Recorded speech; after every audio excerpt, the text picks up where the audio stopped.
Bonjour à tous. Aujourd'hui, j'aimerais me concentrer sur quelque chose de différent. J'aimerais savoir, au niveau de la guerre en Ukraine, comment ce conflit va évoluer. Voilà, parce que c'est quelque chose qui me touche beaucoup. J'ai l'impression que ce conflit pourrait déborder malheureusement des frontières de l'Ukraine. Alors, je vais me concentrer, je vais demander au niveau de la guerre en Ukraine, comment cela va-t-il évoluer?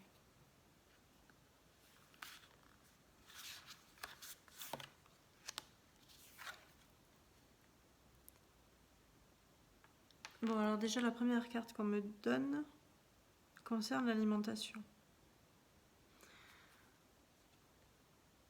C'est vraiment quelque chose qui va poser problème, je pense, les vivres. Alors, est-ce que ça concerne l'alimentation en Ukraine ou est-ce que c'est une pénurie alimentaire qui va déborder des frontières de l'Ukraine? C'est-à-dire, est-ce que certains pays vont être touchés par une pénurie alimentaire à cause de la guerre? Est-ce que éventuellement en Russie aussi ils vont subir des restrictions alimentaires du fait de la guerre? Bon, on va continuer, on va voir ça. Ce tarot n'est pas facile à battre du tout, parce que les cartes sont bien plus grandes que mes mains. C'est un tarot que j'aime bien. Voilà, c'est le Everyday Enchantment Tarot, qui a des images très très très parlantes.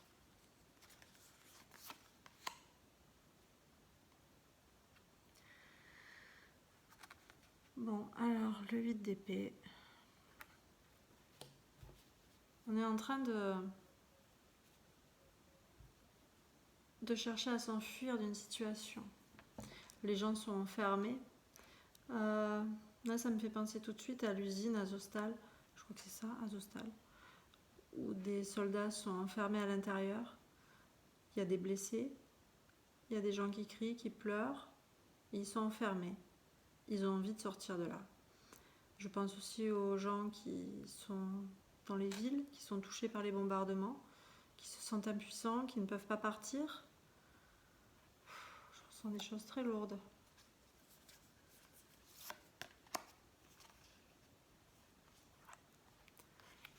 Le 7 de coupe. Alors bizarrement, le 7 de coupe, je le sens plus au niveau de Poutine. Est-ce qu'il est en train de rêver? Est-ce qu'il est en train d'imaginer des choses qu'il pourrait faire? Est-ce que je vais envahir un pays? Est-ce que je vais continuer? Voilà. Est-ce que je vais grignoter encore plus de territoire? Il est en train de se faire des films, il est en train de... Je pense qu'il est beaucoup en train de fantasmer sur peut-être l'ancienne URSS, reconstituer l'ancienne URSS.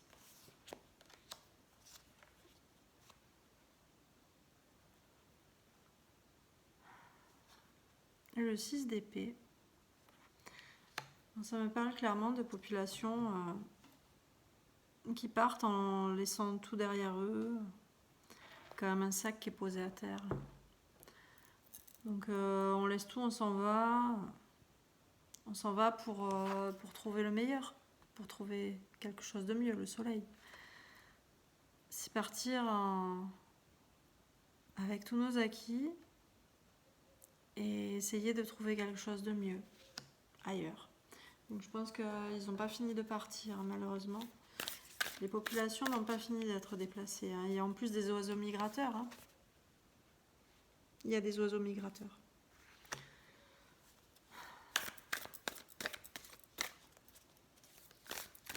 Donc, que va-t-il advenir dans les prochaines semaines, voire les prochains mois? Alors, comment ça va évoluer? Bon, à l'envers. J'aime pas tirer les cartes à l'envers. Moi, personnellement, je les prends toujours à l'endroit. Alors, le 3 de Pentacle. Là, j'ai l'impression que c'est un peu les pays européens qui s'organisent pour travailler ensemble, pour essayer de trouver une solution ensemble, pour essayer peut-être d'accueillir les réfugiés, pour essayer de jouer un convoi qui part, comme si on laissait passer. Donc peut-être que des convois humanitaires vont être sécurisés par je sais pas, des forces européennes.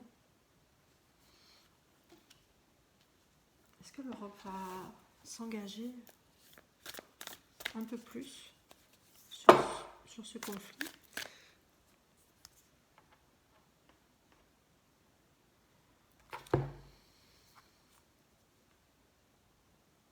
Ça, c'est quelqu'un qui est un peu téméraire quand même, hein. C'est quelqu'un qui risque d'agir sur un coup de tête. Est-ce que c'est Poutine qui risque de vouloir franchir une rivière, un fleuve, sur un coup de tête, ou une frontière? Est-ce qu'il va franchir une frontière? Ça va faire peur un peu à tout le monde. J'ai peur que malheureusement le conflit ne s'étende. Alors au-delà d'une rivière ou au-delà d'une frontière. Là j'ai l'impression qu'il y a des barbelés, donc ça me parlerait plus de frontières.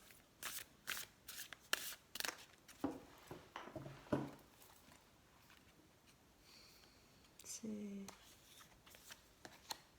souvent difficile.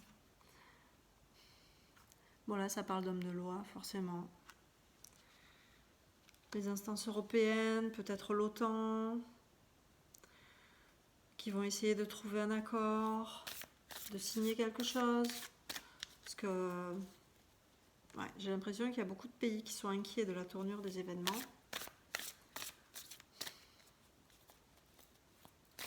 On va essayer de trouver un accord. Alors, est-ce que c'est Macron qui va essayer de proposer quelque chose, un cessez-le-feu?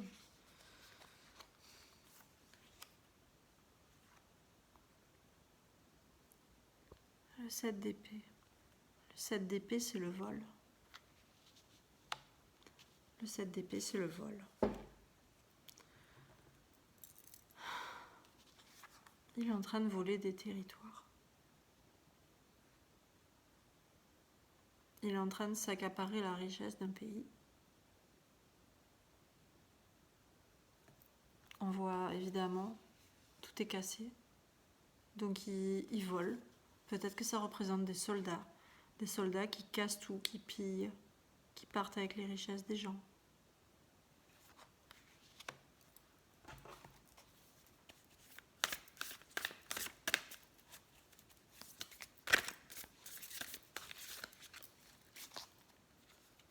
Très très désagréable à battre ces cartes. Le 7 de bâton. Dans le 7 de bâton, ça nous dit que le peuple résiste. Ça nous dit que malgré... voilà, là, il y a des hommes en uniforme qui sont armés de bâtons. Et le peuple, il résiste. Le peuple ukrainien résiste. Le cœur du peuple ukrainien bat toujours. Et il résiste. C'est impressionnant de voir la résilience de ce peuple, le courage de ce peuple. Malgré... Ils sont nombreux pourtant, hein, nombreux soldats, et non, ils résistent. Et ils ont envie de reconstruire. Peut-être un peu d'insouciance là-dedans, mais ils ont envie de reconstruire. Ils ont l'espoir. Il y a un bel arc-en-ciel. Ils ont l'espoir de jours meilleurs, ils ont espoir qu'on les aide à reconstruire leur pays.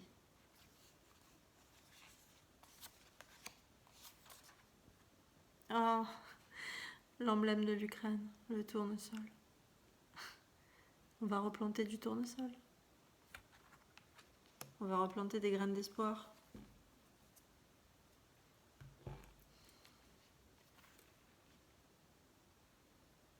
Ouais, moi je vois, bon, malgré la dégradation des bâtiments, voilà, j'ai l'impression que le peuple va quand même retrouver sa joie de vivre. Alors, comment va-t-il retrouver sa joie de vivre et son envie de... Ah oui, il est armé quand même, hein, j'avais pas vu. Hein. Vous avez vu le couteau qu'il a? Il n'est pas prêt de lâcher sa terre. Hein. Le peuple ukrainien n'a pas envie de partir. Hein. Ils vont se battre de toute leur force.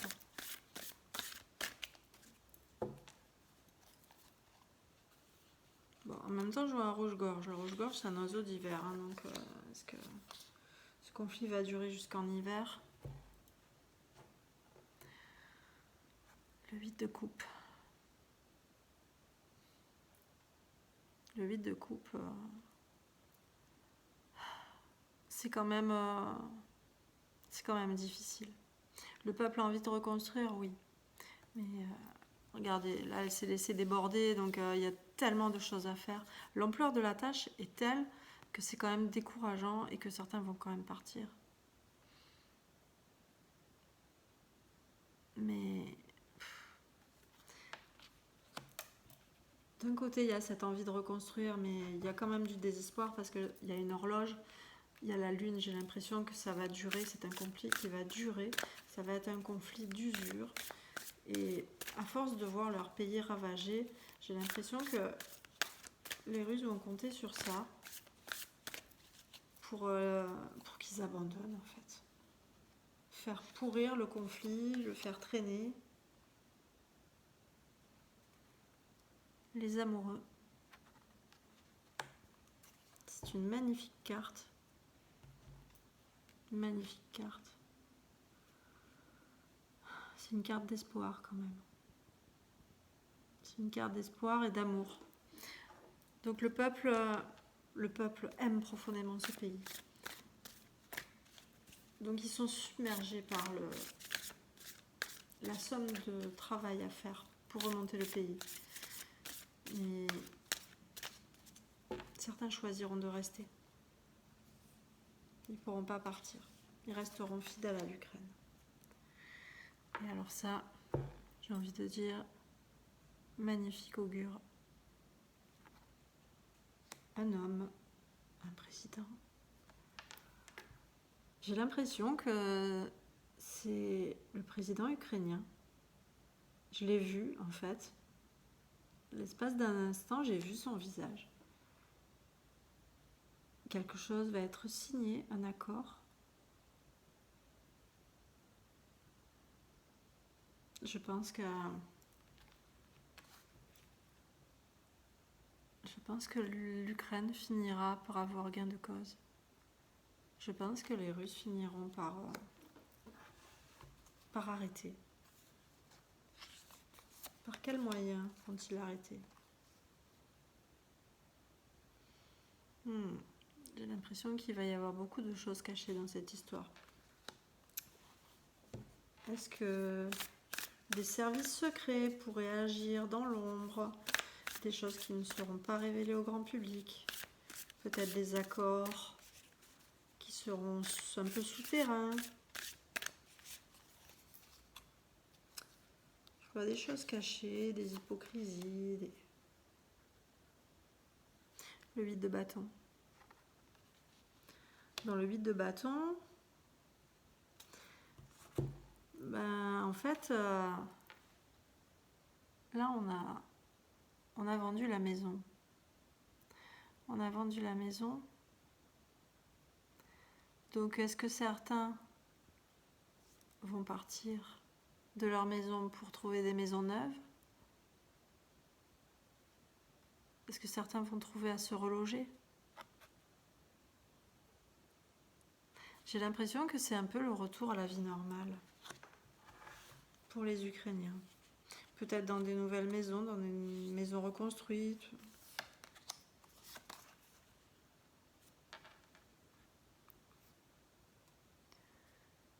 Le page d'épée. Je pense que quelque chose va être trouvé. On va trouver une solution. On va découvrir quelque chose d'inattendu. C'est bien mystérieux.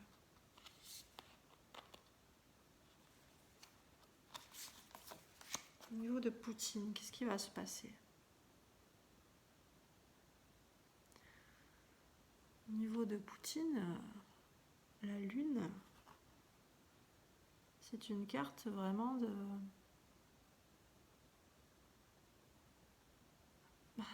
déjà de vieillesse, de fatigue. On voit un peu comme une personne avec des addictions aussi. Une personne fatiguée.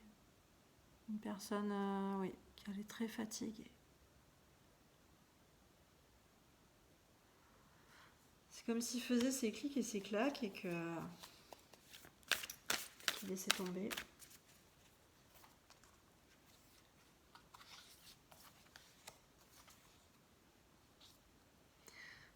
Qu'il va se retrouver seul. Ouais. Il va se retrouver seul.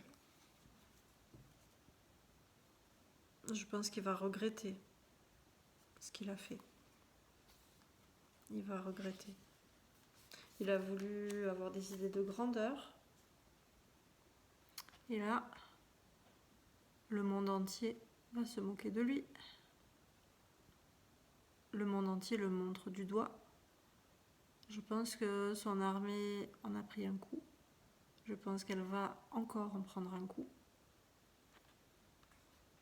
Je pense que ils vont être un peu la risée du monde.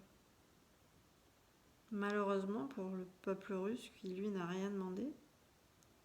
Mais j'ai l'impression que ça va être une sale défaite pour les Russes. Surtout pour l'ego de Poutine.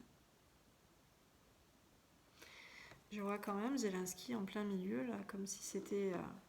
Comme s'il était rayonnant. D'un côté, il y a Zelensky, de l'autre côté, il y a Poutine, quoi. Voilà.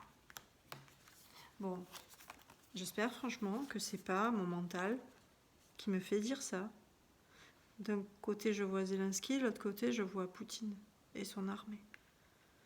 Donc voilà. Tout ce que j'espère, c'est que tout ça se termine au plus tôt et que la paix revienne. Voilà. Bon, ben sur ce, je vous laisse. Passez une très bonne journée. À bientôt.